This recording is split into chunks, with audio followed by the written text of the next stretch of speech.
Welcome to Vintage Weights PGH. My name is Rob, and this is what I picked up this morning. I have been looking for 100-pound plates for quite a while now. But I didn't want to spend the money to get brand new Rogue, deep dish hundreds, or some of those other Hundos that are out there. So I've been looking for York 100-pound plates, and specifically these 2-inch ones. York made standard 100s, 75s, and 50-pound plates, and then by special order, they would sell a 2-inch bored-out version. And I've had 75s in both standard and 2-inch for quite a while now, but this seller also had them, so I picked up a second pair. The real reason I went out this morning to Monroeville on the eastern side of Pittsburgh was to pick up these hundreds, and I'm very excited about them. They're painted red. I'll do a whole restoration and history video at a later time, but how did I get these? Well, I got these 100-pound plates and these 75s thanks to a tip, first of all, from a friend who told me that there was a listing and sent me the listing, so thanks to him. And then I got them because I was willing to pay a decent price. They were listed for 75 cents a pound. Some nice machining on the sides there. And the seller said that someone was coming to take a look at all the things he had for sale. So then I offered $1 a pound for just these.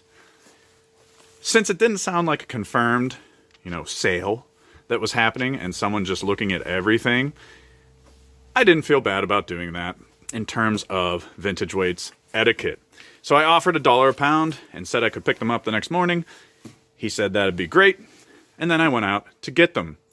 Didn't seem like anyone came yesterday to pick up any of the weights because everything was still available. So that further cleared my conscience. So the lesson to be learned here is that if something isn't completely sold, offer a fair price. Just that 25% increase was enough to entice this seller to hold these for me for a day so that I could come out this morning and pick them up. Second thing, similar to what I said in the last How'd You Get Those video, make friends. Establish a nice community. It makes a difference. You can't be watching all the time. It's nice to have multiple sets of eyes. Now that I've got these out of the car, let me give you a better look. So the 100s, 75s, and 50s are identical on either side. They're double-sided. They have a somewhat narrow, grip to them as compared to Olympic plates.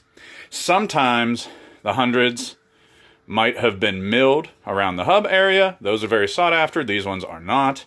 And then if I walk over here, I'll show you something on the 75s, which is that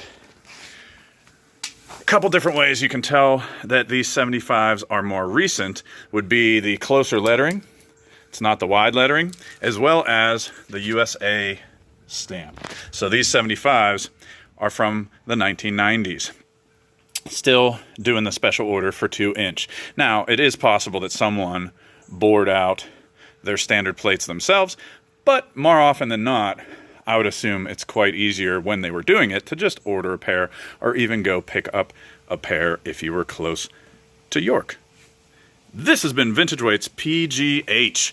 Please like and subscribe, and listen, if you're watching this far, that means you're kind of into this stuff, so it'd mean a lot to me if you'd go to my website, vintageweightspgh.com, and check out some of the tutorials. And the best thing you can do to support me is to subscribe to my channel and tell some people. Spread the word. Vintage Weights PGH. Old weights, new gains.